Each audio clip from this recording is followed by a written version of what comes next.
आज हम कक्षा 10 विज्ञान का पहले चैप्टर में जल का विद्युत अपघटन पढ़ने वाले हैं।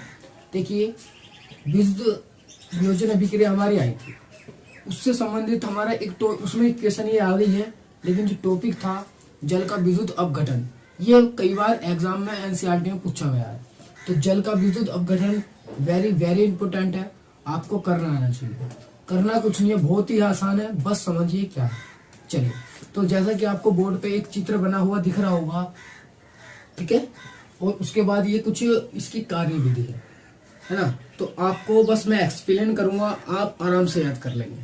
तो देखिए, पहले तो ये चित्र आपको बना लेना है, और ये चित्र बना कैसा है, कैसे इसके नाम दिए, ये सब कुछ कार्य विधि में हमने वर्णन किया है, ठीक है। तो देखिए, यहाँ पर हेडिंग बनाई है आज जल का विद्युत अपघटन। तो आज का मेरा टॉपिक जल का विद्युत अपघटन ही रहने वाला है। जल का विद्युत अपघटन, पहले टॉपिक को क्लियर कीजिए। जल का विद्युत अपघटन का मतलब है कि जल का विद्युत यानी कि विद्युत के द्वारा अपघटन मतलब तोड़ना। तो जल को करंट के द्वारा तोड़ना, यानी कि जल को धारा के द्वारा तोड़ना, यह हुआ हमारा जल का विद्युत अपघटन। अब होगा कैसे वो देखिए। तो देखिए, सबसे पहले आपको ये फिगर बना लेनी है, चित्र, ठीक है। मैं बता दूं, ये एक मग है और इसमें ये जल भरा है। ये हमारी एनोड की छड़ है, ये कैथोड की छड़ है, ठीक है। ये हमारा स्विच है, स्विच। ये हमारी बैटरी है, इसका एक पॉजिटिव चार्ज होता है इस पे, एक निगेटिव, तो यानी कि इसे बोलते हैं धन सिरा और इसे ऋण सिरा। और ये हमारा बल्ब लगा है इसमें, ठीक है। चलिए देखिए, पहला पॉइंट क्या है, कार्य विधि में। मेन कार्य विधि है, चित्र बन जाएगा आसानी से एक बार समझ कर। तो देखिए, जल का विद्युत अपघटन करने के लिए एक मग में जल लेते हैं, यानी कि पहला पॉइंट है, जल का विद्युत अपघटन करने के लिए एक मग में आपको जल लेना होगा। क्या लेना होगा? जल, ठीक है, जल लेंगे। चलिए, दूसरा, विद्युत धारा प्रवाहित करने के लिए बैटरी को स्विच लेते हैं तथा उसे एनोड व कैथोड से जोड़ते हैं। दूसरा पॉइंट है मेरा, विद्युत धारा प्रवाहित करने के लिए बैटरी और स्विच। देखिए, एक ली बैटरी मैंने, ये लिया स्विच, बैटरी और स्विच लेते हैं और वह कैथोड और एनोड से जोड़ते हैं। यानी कि कैथोड की छड़ है, एनोड की छड़ है, इसे जोड़ देते हैं हम, ठीक है। कैथोड को माइनस चार्ज से और एनोड को प्लस चार्ज से जोड़ दिया। चलिए, विद्युत धारा प्रवाहित करने के लिए स्विच ऑन करते हैं। एक बात और, आप चाहे तो ये भी लिख सकते हैं, ये वाला सर्किट पूरा खराब है ना, इसको जोड़ दिया, ये पूरी बात इसमें आगे जोड़ते हैं और ये एक बल्ब लगाते हैं, ठीक है। ये बात इसमें जिक्र नहीं करा है, आप चाहे तो लिख सकते हैं अपनी तरफ से। एक बल्ब, ये बल्ब किस लिए लगा है, ताकि जैसे हम इसे करंट देंगे तो हमारी ये बल्ब जल जाएगा, बता देगा कि हमारी धारा प्रवाहित होने लगी है, इसलिए, ठीक है। जैसे आपने स्विच ऑन करा, उसमें क्या होगा, धारा प्रवाहित होने लगी, क्योंकि यहाँ से तो जुड़ गया, यहाँ से तो यहाँ आके धारा रुक गई हमारी, है ना। अब वो प्रभावित कैसे होगी पूरा मैं बता दूं। धारा हमेशा बंद परिपथ में बहती है। किसमें? बंद परिपथ में। किसमें? बंद। तो देखिए, ये बंद परिपथ बन रहा है, आपको दिखाई दे रहा होगा इस तरीके से।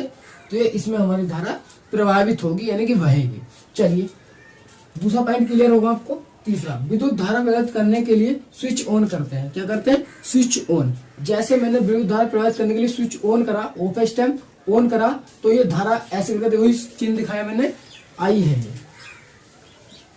आई है, आई धारा मेरी प्रवाहित करने लगी, इसमें से निकली, यहाँ से इस तरीके से सर्किट पूरा बंद परिपथ इसमें बना लिया, ये ऐसे करके बहने लग गई है, ठीक है। चलिए, अगला पॉइंट, विद्युत धारा प्रवाहित करने के लिए स्विच ऑन करते हैं। अच्छा, ये तो हो गया। चौथा, स्विच ऑन करते ही, जैसे स्विच ऑन करा, स्विच ऑन करते ही विद्युत धारा प्रवाहित होने लगती है। देखिए, होने लगी। जल, देखिए यहाँ समझिए, जल ऑक्सीजन तथा हाइड्रोजन गैस के रूप में टूट जाता है।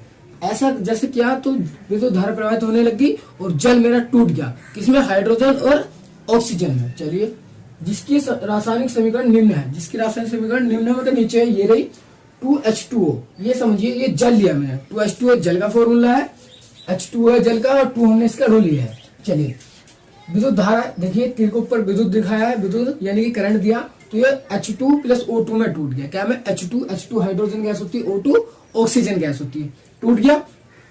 अब समझिए, देखिए रिएक्शन पीछे भी आई थी, मैंने वहां भी अच्छे से समझाई है। तो देखिए, ये जल टूटा, H2 और O2 में। ऑक्सीजन होती है ये O और ये हाइड्रोजन और ये जल, इतना आपको पता है। चलिए लास्ट पॉइंट देखेंगे, ऑक्सीजन गैस एनोड तथा हाइड्रोजन गैस कैथोड पर। देखिए एनोड, ये एनोड की छड़ती है तो इस पे ऑक्सीजन मिल जाती है और कैथोड पर कौन सी, हाइड्रोजन गैस मिल जाती है।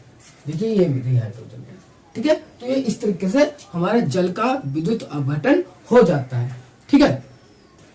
तो एक बार और रिपीट करूंगा, एक मग लेंगे, उसमें जल भर लेंगे और उसमें दो छड़ डालेंगे, एक एनोड की एक कैथोड की, ठीक है। और एनोड की और कैथोड की छड़ को स्विच से और बैटरी से जोड़ देंगे और ऊपर भी एक बल्ब से जोड़ देंगे हम, इसका बंद परिपथ बना देंगे। बना दिया, फिर आप स्विच ऑन करेंगे, तो जैसे स्विच ऑन करेंगे विद्युत धारा मेरी बहने लगेगी, क्योंकि बंद परिपथ बन गया तो उस जगह मिल गई, बंद परिपथ में वो इस तरीके से बहने लगेगी। जैसे बहेगी वैसे जल क्या हो जाएगा, वो टूट जाएगा, दो भाग में टूट जाएगा, हाइड्रोजन और ऑक्सीजन में, ठीक है। टूट गया। चलिए जिसकी रिएक्शन याद कर लेंगे कि 2H2O एरो ऊपर विद्युत धारा और 2H2 प्लस O2, ठीक है। चलिए फिर क्या लिखेंगे, तथा कि एनोड पर ऑक्सीजन और कैथोड पर हाइड्रोजन गैस प्राप्त हो जाती है। आपको इस छड़ पे कौन सी मिलेगी, ऑक्सीजन, और इस छड़ पे हाइड्रोजन गैस हमें मिल जाएगी, ठीक है। तो चलिए आप इसका देखिए, इंपॉर्टेंट है, बोर्ड एग्जाम में पूछी गया है जल का विद्युत अपघटन। चलिए आप इसका स्क्रीनशॉट ले लेंगे, तो आप इसे लिख के भी याद कर सकते हैं। और चित्र आपको देखो बनाना आना चाहिए। चित्र अगर एग्जामिनर को चित्र भी अच्छे से दिख जाता है बना हुआ इस तरीके से, तो वो समझ जाएगा बच्चे को कुछ आता है और वो अपना नंबर दे देंगे। अगर चित्र ही सही से नहीं बनता तो फिर प्रॉब्लम आती है, ठीक है। तो आप चित्र अच्छे से समझ लेंगे और बनाना सीख लेंगे। चलिए तो फिलहाल आज के टॉपिक जो था मेरा इसी पर समाप्त करता हूं मैं। अगले टॉपिक में मिलेंगे ऊष्माक्षेपी और ऊष्माशोषी अभिक्रिया के साथ। इंपॉर्टेंट अभिक्रिया है ऊष्माक्षेपी और ऊष्माशोषी, ठीक है। तो उन अभिक्रिया को हम अगले टॉपिक में पढ़ाने वाले हैं। आज के लिए इतना ही, चलते हैं। जय